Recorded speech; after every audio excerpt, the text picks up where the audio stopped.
Everyone hits a bump in the road. What do you do with it? Be inspired as we explore the ways people experience, navigate, and manage the ups and downs and twists and turns in this road trip called life. Welcome to another episode of Bump in the Road.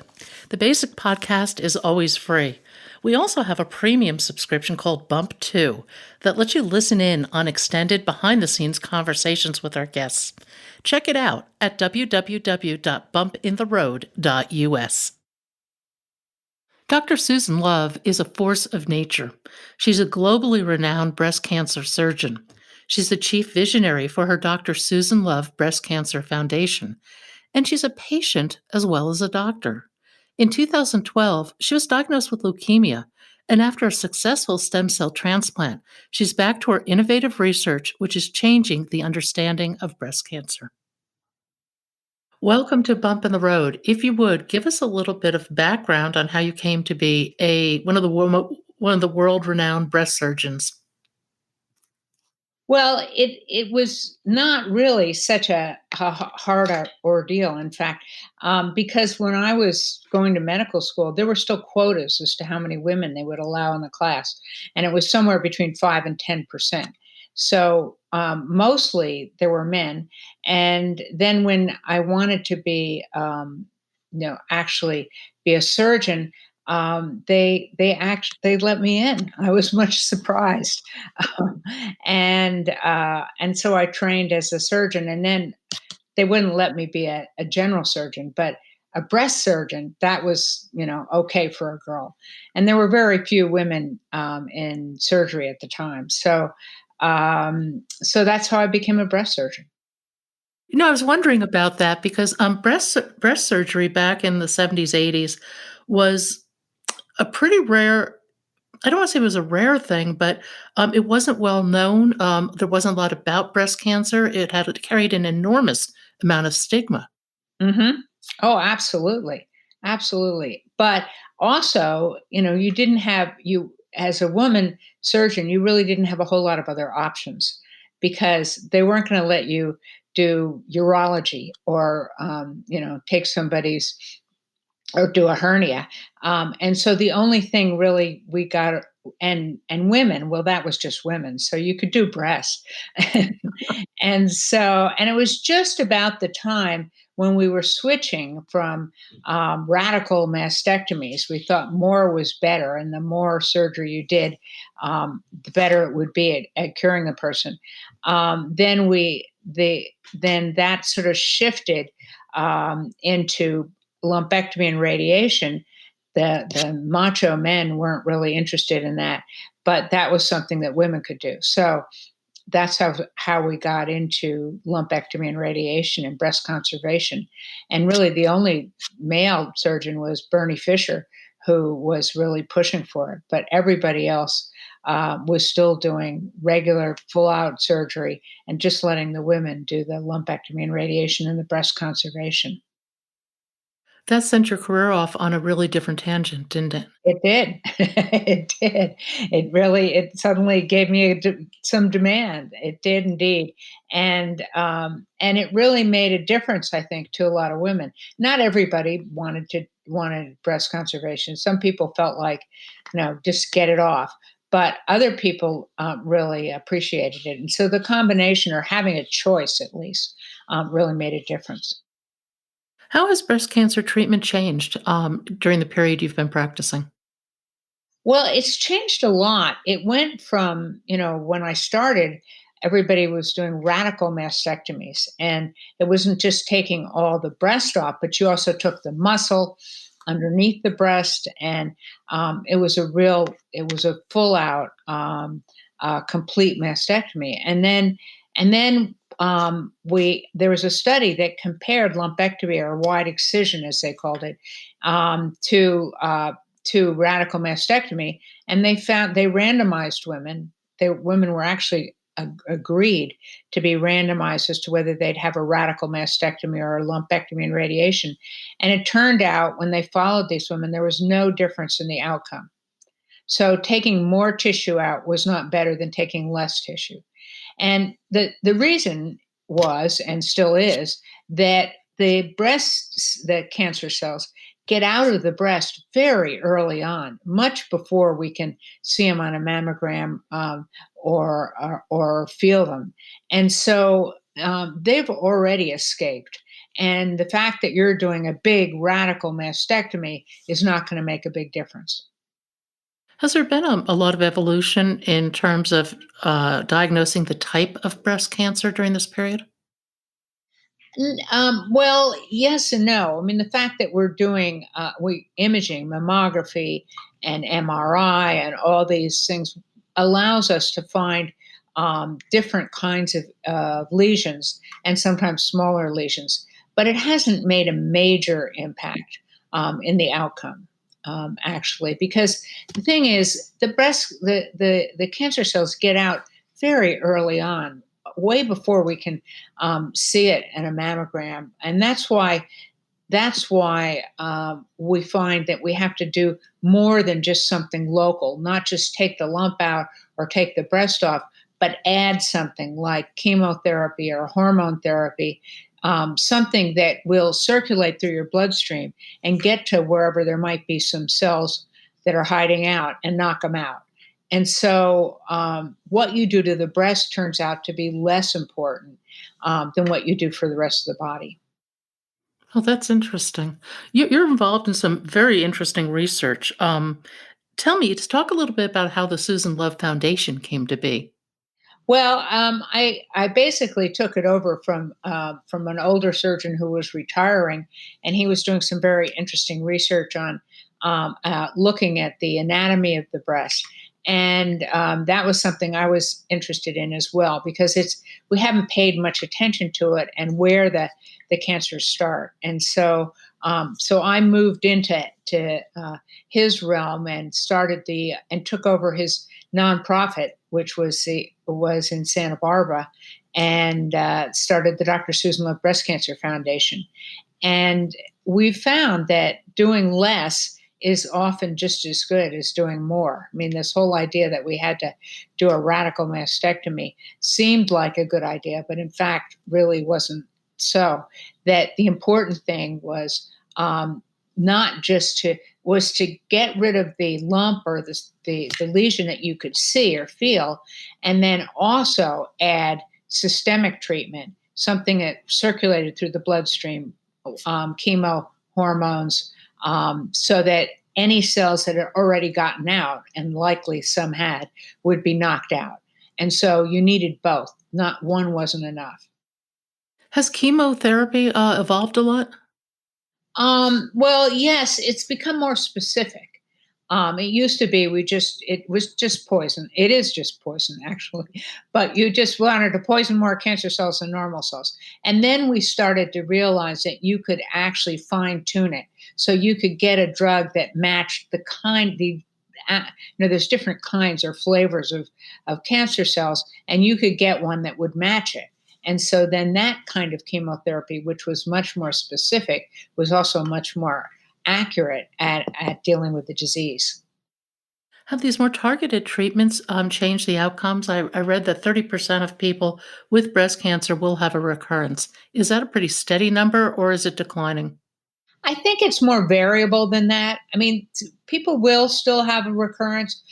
It's your our chances of having 100% success or 100% cure are just aren't there. But we're much better than we used to be. One, because we can find the lesions much earlier, and that's the whole early detection deal. But if you can find cancer cells when they're still quite small and limited, then you have a pretty good chance that you could cure them.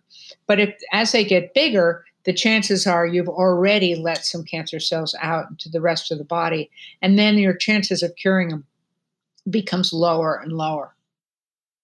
A lot of people are living longer with stage 4 disease. That's because we have better drugs. And the drugs are also matched better. So it used to be we just gave everybody chemo. Chemo was poison.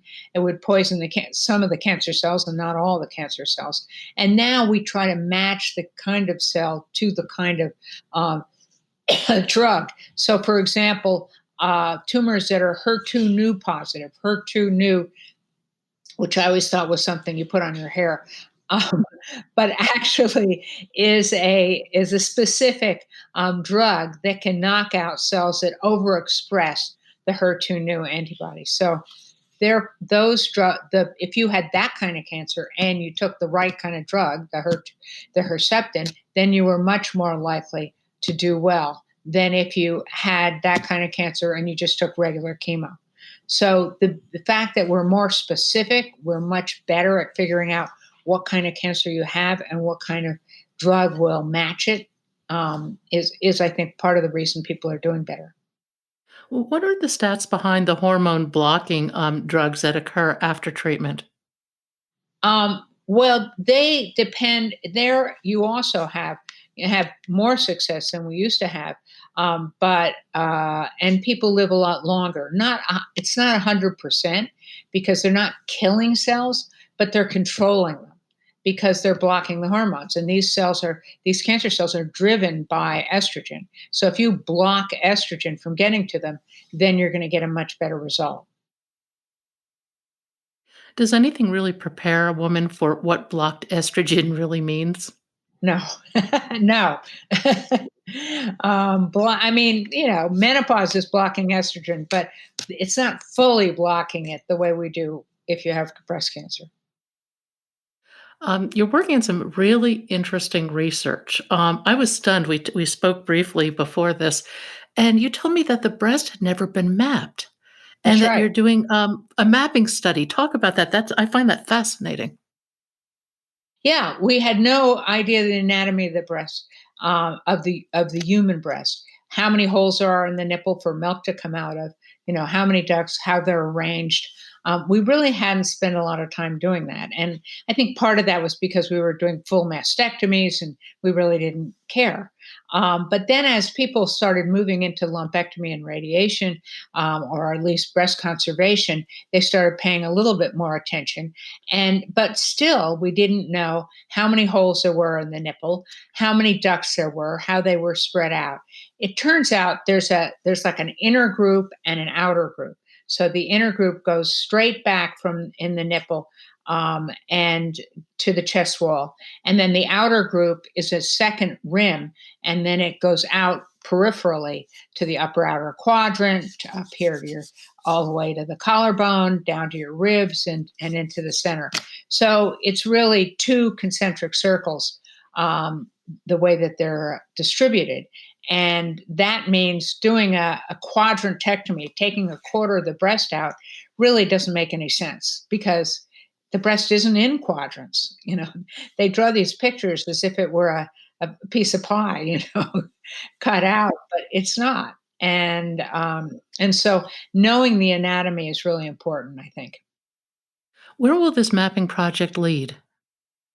Well, I'm hoping that what it'll lead is, by if you know which duct the lesion is in, then you could squirt something down the duct and clean it out.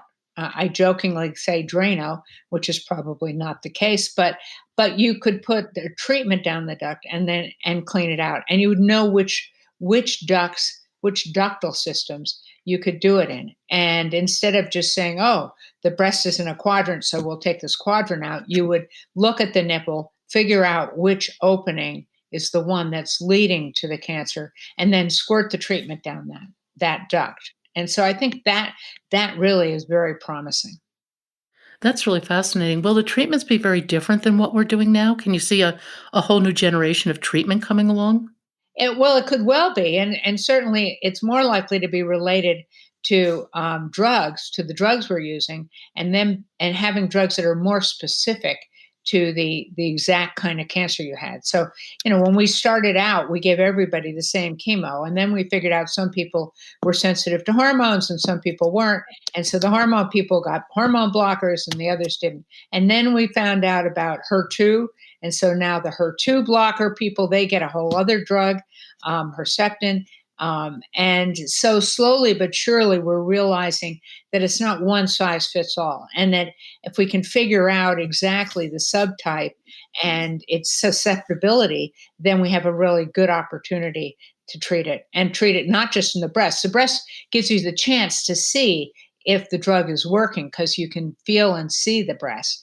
But in fact, it's going to work all over the body. So by injecting this into the breast, it would actually become a systemic therapy? It could be, yeah. It would be mostly, I mean, the maximum would be you'd squirt it down the duct. So it would be concentrated in the duct, but it would also diffuse outside of the duct into the breast. Now, would it get absorbed into the whole body at a level that would actually kill the cancer cells? I don't think we know that yet, Fascinating. but it could. Um, with no, the things that you're working on are game changers. You have another project that could replace, the traditional mammography that we use. Yes, we're working particularly on trying to find the see the and map the breast ducts, and you can do that on imaging, like as you do with with mammography. Except this way, you would be looking at the actual ducts themselves, and then if you did that. That would lead into what we've been talking about. That would tell you which duct has doesn't look normal, and then you could sample that duct and see if there are abnormal cells, and then you could squirt something down the duct and fix it, clean it out. There's a project, that involves using water and imaging, isn't there, as opposed to radiation? um I don't know, I don't know what you're referring to, so I can't speak to it. Okay, let me move on then, because without pulling up your website, I will just destroy the medicalese. It just won't come together there. You also put together an army of people. I think this is a brilliant idea. Well, one of the problems we had was not having enough people that were willing to be participate in research, or at least not being able to find them. In fact, women are very eager to participate in research on breast cancer and to try to figure it out, but they weren't easy to find. So what we did was recruited an army of women, and it was when we started, it was just the beginning of the internet. So that was a good way to do it, and also novel, and so people joined, and it was a big email list. It wasn't anything very fancy, and you just signed up for it. And then when people had research that needed patients or participants, they would they would answer our we would put out the call to everybody, they would answer the call, and then we would send their name this list of names to the researchers, and the research would be done, and then we'd have a presentation of the research when it was done so people could find out what their participation had led to. Social media and the internet has really changed things, hasn't it? I think especially in the cancer community. Yeah, absolutely, absolutely. And you see on different ways. One way is the way people are grouped. So one is by people who have the same kind of cancer, but also it's the same kind of people, but maybe different kinds of cancer, or people who are postmenopausal and premenopausal. So there's such a variety, not just of both the types of cancer that you can have, ductal or lobular or inflammatory, and there's a variety of those. And then who's having it? Was it a premenopausal woman or a postmenopausal woman? And then what the treatment is. And so, I mean, one of the things I was actually working on before I came on with you was with our research looking at mapping the breast ducts, is can we change that and compare it, and use that to learn more about what's causing breast cancer. And it's the same thing. It's looking at the varieties. Is it a different time in the menstrual cycle, or is it a different age of person, or do they have different risk factors, or all of that? And you have to combine those to really get the answer. Breast cancer is so complicated in that regard. How do you go about choosing which variables are most important? Well, you don't. I mean, in other words, you really don't know which ones are important. And the research, in a way, is figuring that out. So by comparing different combinations, of risk factors that people have, and then seeing who gets cancer, then you can actually start to get a sense of, oh, well, what is the important aspect and what isn't the important aspect? But we don't really know what all the variables are. If we had that, it would be a lot easier. I want to go back to the social media because I personally think it's been a game changer in cancer in that for the first time, people can connect with people like them all over the world, actually. Do you think that it has overall been positive and is it leading towards greater education and awareness, or is it kind of spiraling down to the lowest common denominator?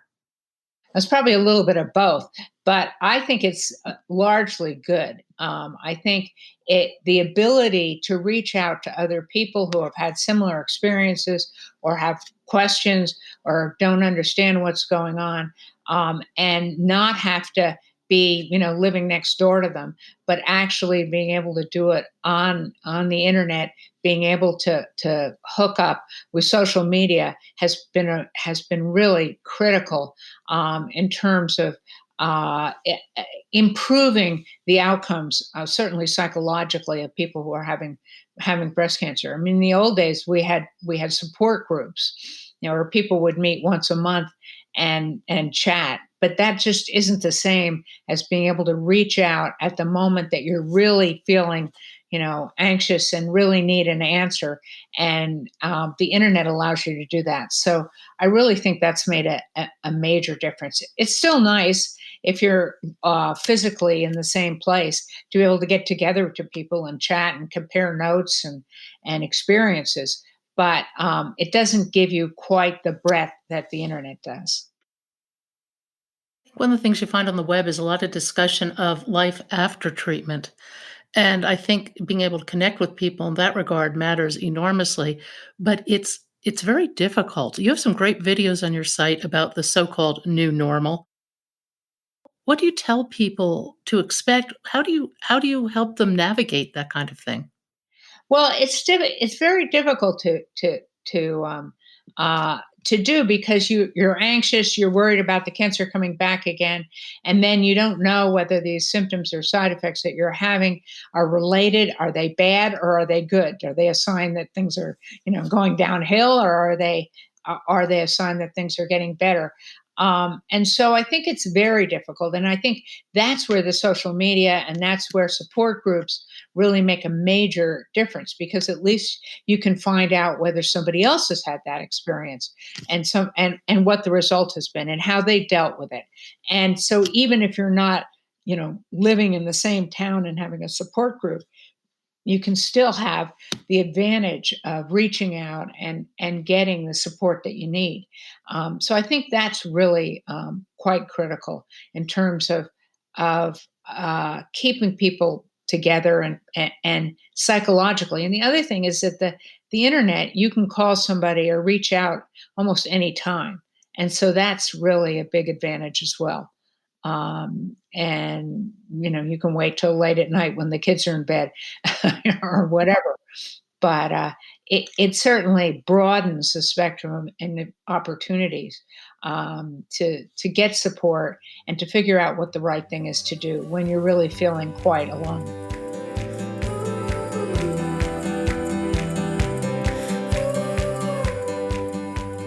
Thank you for joining us today.